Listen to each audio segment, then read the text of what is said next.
Arthur Igreja toda segunda-feira conversa com a gente ao vivo aqui no estúdio CBN e hoje o assunto são as fintechs. Você não sabe o que são as fintechs? O Arthur vai explicar pra gente, antes da gente começar a conversa, o impacto dela neste ano aqui no país. Boa tarde, Arthur, seja bem-vindo.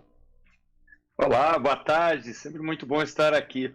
As fintechs são essas empresas, né, que tentam melhorar a vida financeira das pessoas, né? Nós temos que lembrar que o Brasil tem uma concentração ainda bastante grande em basicamente 5 instituições financeiras. Do outro lado, tem uma agenda do Banco Central para dar cada vez mais protagonismo para as cooperativas de crédito, mas o fato é o seguinte, o brasileiro sempre aparece no top 5 no mundo quando o assunto é juro real, né? Ou seja, o dinheiro aqui é muito caro, e isso acaba impactando a economia como um todo, né? Porque as pessoas e as empresas elas precisam de capital na frente para poder fazer investimento, para comprar equipamento, para poder comprar casa, enfim. Então o dinheiro é tradicionalmente, historicamente, muito caro aqui no Brasil, além de muito complicado.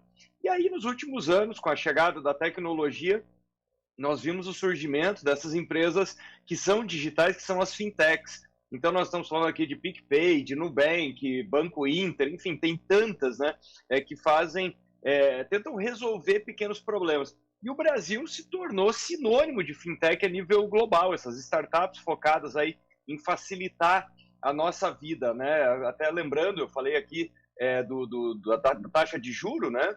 E sem falar nos juros, por exemplo, de cheque especial e cartão, que aí passam de 300%. Então, quer dizer, o Brasil ele tem esse destaque negativo global sobre o quanto que é difícil, né, você fazer tudo isso.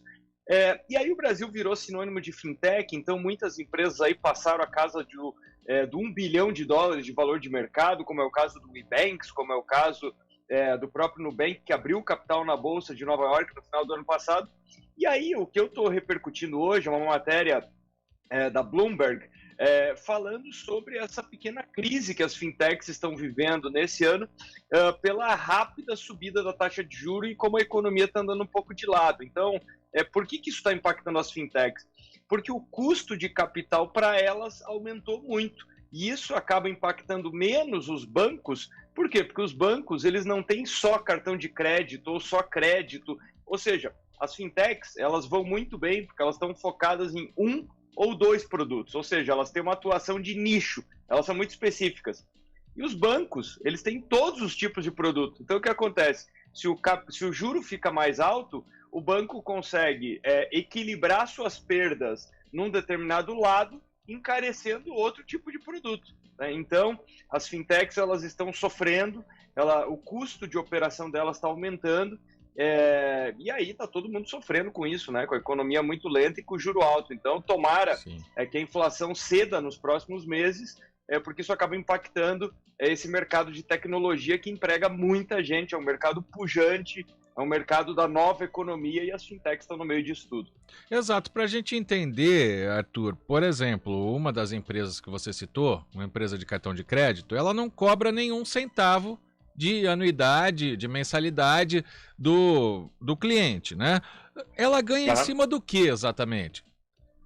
Bom, normalmente as empresas de cartão de crédito, o que acontece é o seguinte, elas ganham com os maus usuários, então são aquelas pessoas que ou esquecem de pagar a fatura ou fazem pagamento parcial, né? Então, digamos que a pessoa ela gastou R$1.000 e ela faz aquele pagamento mínimo, o que acontece é que ela está rolando essa fatura com juro. Então é aí que as operadoras de cartão de crédito normalmente ganham. E nós temos que lembrar que hoje nós vivemos essa economia dos dados, né? Então, o grande ativo dessas empresas é que elas sabem o que você compra, na hora que você compra, então ela sabe muito sobre os seus hábitos, sobre os seus gostos, né? E aí ela consegue fazer ofertas cruzadas. Então é muito comum, por exemplo, nós estamos vivendo aqui no Brasil uma febre de cashback, né? Então, imagina o seguinte, a operadora de cartão sabe que uma pessoa compra muito sapato, né? E aí o que ela faz? Ela faz parceria com uma empresa de sapato, oferecendo cashback no uso do cartão de crédito dela, né? E aí todo mundo acaba ganhando com isso, né? Então é assim que essas empresas se viabilizam e rentabilizam o seu negócio. O Arthur, e você falando dos juros que tem complicado bastante a situação das fintechs, né? E a gente vê hoje em dia, por exemplo, o transporte por aplicativo, houve uma queda muito grande no número de motoristas, o pessoal cancelando corrida, porque a gasolina ficou cara e, pelo que a empresa cobra, acabou não compensando. Essas fintechs, e aí a gente está citando quem tem cartão de crédito ou quem faz pagamento pelo PicPay, elas correm esse risco se os juros continuarem altos aqui no Brasil? O que está acontecendo é que elas tentaram segurar por um tempo, essa matéria da Bloomberg mostra que elas tentaram segurar por um tempo as taxas, os custos, mas elas estão sofrendo um prejuízo bastante grande. Então, é nesse tipo de coisa que pode acontecer o quê? De repente, um cartão que era gratuito até então pode passar a ser cobrado, porque a empresa está tendo dificuldade em rentabilizar o seu negócio com o custo de capital muito alto, né? Que, voltando naquele exemplo que eu estava falando da pessoa que atrasa a fatura, né? Então, imagina o seguinte, a pessoa gastou R$1.000 no cartão, ela fez um pagamento mínimo, o que acontece? Ela vai ter que pagar isso depois, mas a empresa que deu o cartão para ela vai ter que tomar esse dinheiro para cobrir essa parcela que a pessoa não pagou, né? Então, é por isso que essas empresas elas estão tendo uma certa dificuldade, porque o dinheiro ficou muito caro para elas poderem girarem a operação delas, né? Então, o que pode acontecer nos próximos meses, especialmente aí com essa tendência de juro muito alto, né? Batendo aí, o Banco Central está sinalizando mais de 12,75, pode ser que a gente veja alguns produtos aí que estavam de graça ou com tarifas pequenas passarem a ser cobrados. E aí pode ser que as pessoas reavaliem, né, se elas vão fazer uso, assim como aconteceu com os aplicativos de transporte, como você muito bem trouxe.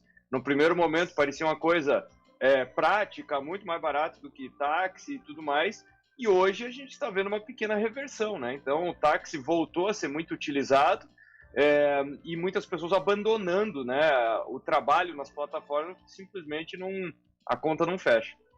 E pode ter impacto nesse mercado nos investimentos também que acontecem nas fintechs. Sem sombra de dúvida, porque tem muita fintech de investimento. Aliás, esse é um dos maiores mercados, né? As fintechs que tentam ajudar as pessoas a planejar melhor sua vida financeira, a como fazer para guardar dinheiro e para aplicar, elas podem sofrer uma certa fuga de capital, né? Porque, afinal de contas, o que está acontecendo é que as pessoas elas estão... o desemprego está diminuindo, mas a renda média do brasileiro está caindo muito, né? Então, e soma-se com isso a inflação. Então, ou seja, pode acontecer que as pessoas começam a sacar os seus investimentos porque elas precisam desse dinheiro para poder viver ou para saldar suas dívidas, né? Então, é por isso que o mercado aí das fintechs está um pouco mais hostil, está um pouco mais difícil do que estava um tempo atrás. Arthur Igreja, ao vivo com o Universo Digital, volta durante toda a semana aqui com outros assuntos no Estúdio CBN. Obrigado pela participação, Arthur. Boa semana para você. Obrigado igualmente. Agora são 3h49. Quem escolhe a Unicred tem muitas